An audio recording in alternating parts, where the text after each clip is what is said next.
Empanel ജീവനക്കാരെ കൂട്ടത്തോടെ പിരിച്ചുവിടുന്നത് വലിയ തോതിൽ ബാധിക്കുക മലബാറിലെ KSRTC സർവീസുകളെയാണ്. KSRTCയെ മാത്രം ആശ്രയിച്ച് നിൽക്കുന്ന ഒരുപാട് പ്രദേശങ്ങൾ മലബാർ മേഖലയിലുണ്ട്. കോഴിക്കോട് നിന്ന് KR സാജു കൂടി ചേരുന്നുണ്ട് വിവരങ്ങളുമായി. സാജു, മലബാർ മേഖലയെ ഏത് തരത്തിലാണ് എംപാനൽ ജീവനക്കാരെ കൂട്ടത്തോടെ പിരിച്ചുവിടുന്ന നടപടി ബാധിക്കാനിരിക്കുന്നത്?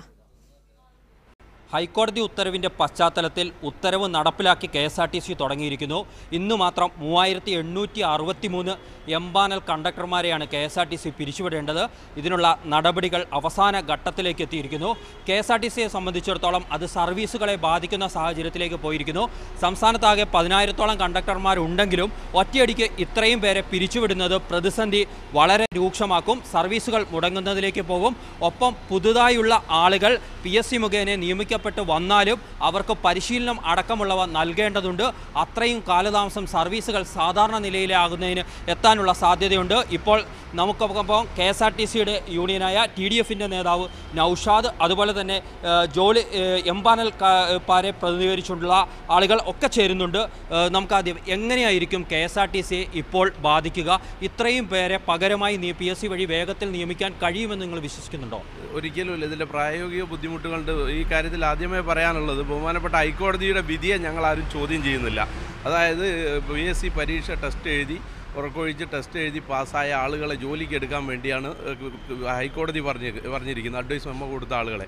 അതേസമയത്ത് ഇതിനകത്തൊരു പുരുഷായുസിന് സിംഹഭാഗവും ജോലിക്ക് വന്ന് തുച്ഛമായ വേതനത്തിന് KSRTCയിൽ ജോലി ചെയ്തുകൊണ്ട് ഇതിനകത്ത് നിൽക്കുന്ന ആളുകളെ ഒഴിവാക്കുമ്പോൾ KSRTCക്ക് ഒട്ടനവധി വരുമാന നഷ്ടം വരുന്ന ഒരു സംഭവം കൂടിയാണ്. അതേസമയത്ത് അത്തരത്തിലുള്ള ആളുകളെ കൂടി ഉൾപ്പെടുത്തിക്കൊണ്ട് ഹൈക്കോടതിയുടെ വിധി കൂടി പരിഗണിച്ച് മുന്നോട്ട് പോകണമെന്നാണ് ഞങ്ങളുടെ യൂണിയൻ്റെ ഭാഗത്തു നിന്നുള്ള അഭിപ്രായം. KSRTCയിൽ ഇന്ന് ആ ലിസ്റ്റിലുള്ള ഭൂരിഭാഗം ആളുകളും മറ്റ് ജോലി തേടി മറ്റ് ഡിപ്പാർട്ട്മെൻറ്റുകളിൽ ജോലി ചെയ്യുന്ന ഭൂരിഭാഗം ആളുകളും, പിന്നെ നമ്മളറിവ് ശരിയാണെങ്കിൽ അതിൻ്റെ പകുതിയിലധികം 1000-ൽ താഴെ പേരെ ഇനി വരാനുള്ളൂ എന്നാണ് ഞങ്ങൾക്ക് മനസ്സിലാക്കാൻ സാധിച്ചത്. എന്തായാലും ശരി, അത്തരത്തിലുള്ള ആളുകളെയും കൂടി ആ ഹൈക്കോടതി വിധി ഉൾപ്പെടുത്തിക്കൊണ്ട്, ഹൈക്കോടതി വിധി മാനിച്ചുകൊണ്ട് അവരെ ഇതിനകത്ത് ജോലിക്ക് വെച്ചതിന് ശേഷം ഇവരെയും കൂടി ഇതിൽ പിരിച്ചുവിടാതെ ഉൾപ്പെടുത്തിക്കൊണ്ട് എംപാനൽ ജീവനക്കാരെ ഉൾപ്പെടുത്തിക്കൊണ്ട് മുന്നോട്ട് പോകണമെന്നാണ് ഞങ്ങൾ. പക്ഷേ ഞാൻ താങ്കളിലേക്ക് വരാം. ഇപ്പോൾ നമുക്കൊപ്പം എംപാനൽ നിയമനം ലഭിച്ചിട്ടുള്ള ഉണ്ടായിരുന്ന രജീഷ് കൂടി ചേരുന്നുണ്ട്. നിങ്ങളിൽ ഭൂരിഭാഗം 3863 പേരാണ് ഇന്ന് സർവീസിൽ നിന്ന് പുറത്താക്കപ്പെടുന്നത് ഹൈക്കോടതി. ഇതെങ്ങനെയാണ് നിങ്ങളുടെ ജീവിതത്തെ ബാധിക്കുക എന്നൊരു പ്രധാനപ്പെട്ട പ്രശ്നം നിലനിൽക്കുന്നുണ്ടോ? ഒപ്പം ഇത്രയും കാലത്തെ ഒരു അനുഭവ സമ്പത്ത് കൊണ്ട് അത് KSRTC എങ്ങനെ ബാധിക്കുമെന്നാണ് നിങ്ങൾ കരുതുന്നത്? ഞങ്ങൾ 2007 എംപ്ലോയ്മെൻറ്റ് എക്സ്ചേഞ്ച് മുഖേന, സർക്കാരിൻ്റെ സംവിധാനമാണല്ലോ എംപ്ലോയ്മെൻറ്റ് എക്സ്ചേഞ്ച്, ഈ എംപ്ലോയ്മെൻറ്റ് എക്സ്ചേഞ്ച് മുഖേന ഇൻ്റർവ്യൂ ചെയ്തിട്ടാണ് ഞങ്ങൾ ഇതിലേക്ക് എടുക്കുന്നത്. എംപ്ലോയ്മെൻറ്റിൽ നിന്നൊരു ഇൻ്റർവ്യൂ കഴിഞ്ഞ് ആ ലിസ്റ്റ് KSRTCക്ക് കൊടുത്തു. KSRTCന്ന് ഇൻ്റർവ്യൂ കഴിഞ്ഞ് ഈ ജോലിക്ക് ഞങ്ങൾ യോഗ്യതരാണെന്നുള്ള അടിസ്ഥാനത്തിലാണ് ഞങ്ങൾ ഈ ജോലിക്ക് എടുക്കുന്നത്. ഈ 2007 ജോലിക്ക് കയറി ഞങ്ങളിൽ പലരും ഇപ്പം 40 വയസ്സ് കഴിഞ്ഞ ആൾക്കാരാണ്. ഞങ്ങളുടെ ഒരു ജീവിതത്തിൻ്റെ പ്രധാനപ്പെട്ട ഭാഗം ഞങ്ങൾ ഈ KSRTCക്ക് വേണ്ടിയാണ് ചിലവഴിച്ച്, അതും തുച്ഛമായ വേതനത്തിൽ 130 രൂപയിൽ തുടങ്ങിയിട്ടാണ് ഓരോ വർഷവും 20-30 രൂപ കൂട്ടി തന്നിട്ട് ഇപ്പം 480 രൂപയിൽ നിൽക്കുന്നത്.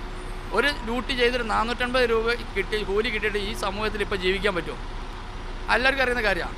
അതിൽ പോലും ഞങ്ങൾ ആ തുച്ഛമായ കൂലിയിൽ ജീവിതം അഡ്ജസ്റ്റ് ചെയ്തിട്ട് അത്രയും കാലം ജീവിച്ച് അതൊരു മുന്നിലേക്കുള്ളൊരു പ്രതീക്ഷ ഉണ്ടായിരുന്നു.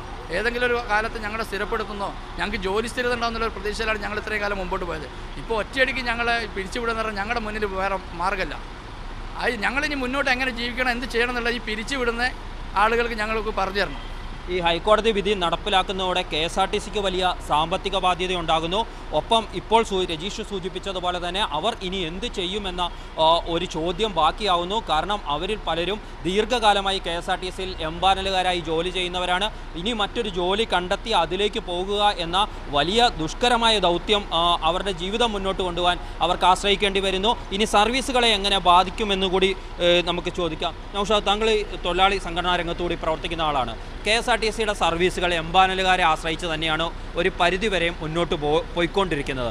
അപ്പം ഇനി നിയമിച്ച് മറ്റുള്ളവർക്ക് പരിശീലനം നൽകിയൊക്കെ ആളുകൾ എത്തുമ്പോൾ, ഒപ്പം താങ്കൾ നേരത്തെ സൂചിപ്പിച്ചതുപോലെ തന്നെ ഇത്രയും പേർ ഒരുപക്ഷെ ജോയിൻ ചെയ്യാനുള്ള സാധ്യതകൾ പോലും ഇല്ലാതിരിക്കെ എങ്ങനെയായിരിക്കും അത് KSRTCയുടെ സർവീസുകളെ ബാധിക്കുക? പ്രത്യേകിച്ച് മലബാറൊക്കെ KSRTC ആശ്രയിച്ച് മുന്നോട്ട് പോകുന്ന ജില്ലകളാണ്. അപ്പോയിൻമെൻറ്റ് ഓർഡർ കൊടുത്തു കഴിഞ്ഞാൽ നിലവിലുള്ള സംവിധാനങ്ങൾ വെച്ച് KSRTCക്ക് ഇത്ര ദിവസത്തിനകം നിയമാനുസൃതമായി നിയമിക്കാൻ പറ്റുള്ളൂ. നാളെ രാവിലെ ജോലിക്ക് വരണമെന്ന് പറഞ്ഞാൽ നമുക്ക് ജീവനക്കാർക്ക് വരാൻ പറ്റാത്ത ബുദ്ധിമുട്ടുകൾ. അപ്പോൾ അതിൻ്റെ പ്രായോഗികമായ നിയമവശങ്ങൾ ഹൈക്കോടതി തിങ്കളാഴ്ച പിരിച്ചുവിട്ട കർശനമായ നിയന്ത്രണവും വെച്ചിട്ടുണ്ട്. അപ്പോൾ ഈ ദിവസങ്ങളിൽ കൃത്യമായ സർവീസുകൾ മുടങ്ങുന്നുള്ള യാതൊരു സംശയവുമില്ല. ഇതിനകത്തുള്ള ഡെയിലി ബേസുകാർ ഈ എംപാനൽ തൊഴിലാളികളെ ഉള്ളതുകൊണ്ട് തന്നെ മാത്രമാണ്, അതായത് പെർമനൻ്റാണ് കൊടുക്കുന്ന കാശ് ഇവർക്ക് കൊടുക്കുന്നില്ല.